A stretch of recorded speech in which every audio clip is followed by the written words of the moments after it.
Alright guys, this is Matt here on Just for Fun, and we've recorded some Pauper videos, which we haven't done in a while. We took a little break from our Tribal series in Modern to bring you a Tribal deck in Pauper that we haven't played before.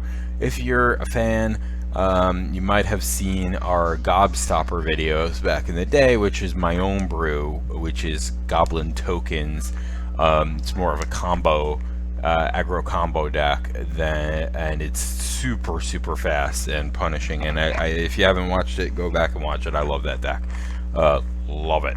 Now this deck is the more traditional Goblins brew. Now the deck is mostly, you know, like a set deal, and I kind of switched a few things around to make it my own, but I'm not going to take credit for having brewed this deck. I did switch some things.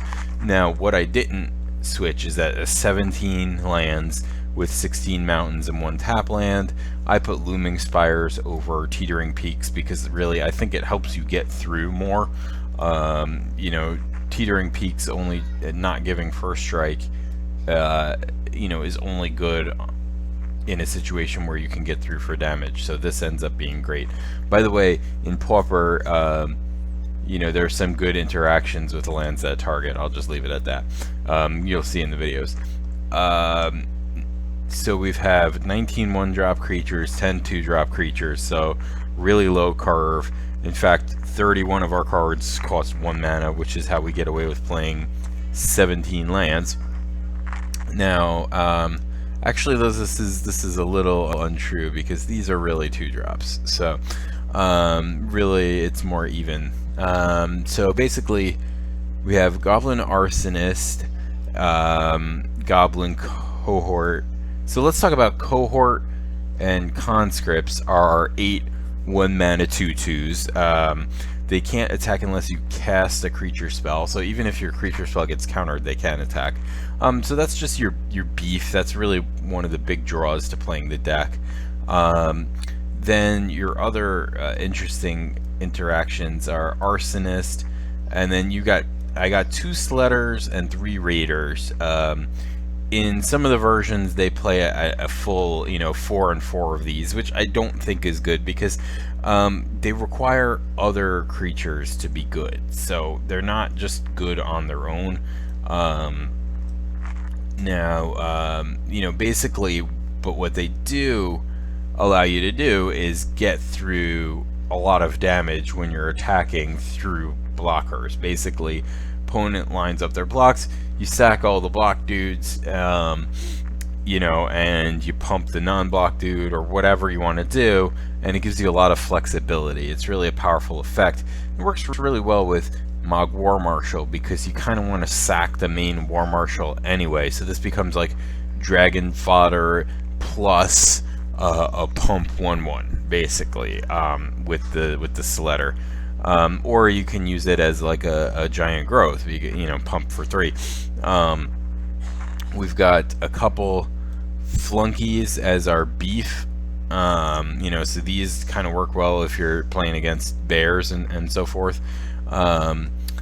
Sparksmith is a fantastic card. Any repeatable removal spell is just so powerful. Yeah, it does damage to you, but if you're killing off all your opponent's threats with it, the damage to you is not going to matter, because you're probably getting through with you know, your little 2/2s or what else. Goblin Lookout is kind of a instant speed on board trumpet blast, and you know, the sack effect is good in the deck, and you know, I only put 1 in there. You know, I think it's not great, but it, you know, in the right situation, it could be like something opponent is forced to deal with, or you kill them. Goblin Bushwhacker is just an amazing card.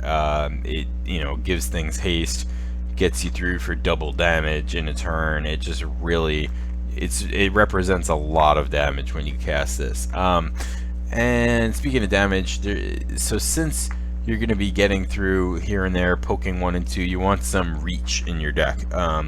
So the 14 spells are all removal slash reach. Flame slash obviously not reach, but this is a concession to affinity.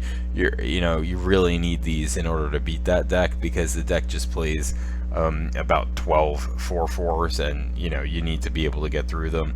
This also helps you get through Gray Merchant. Pretty handy to trade that for a 1-mana spell. Bolt, duh. Collateral damage, excellent. These are bolts, 4 through 8 basically. You're gonna have plenty of dorks that you can sacrifice to trade up for a bigger thing, or get through for more damage, or whatever else you need to do. You can cast this in response to a removal spell. It's just really great. If you can, like, if somebody casts Terminate or whatever on one of your dudes, and you collateral damage sacking it, you've effectively cast 1-mana counterspell Bolt, right? So it's actually, there are situations in which this card is better than Bolt.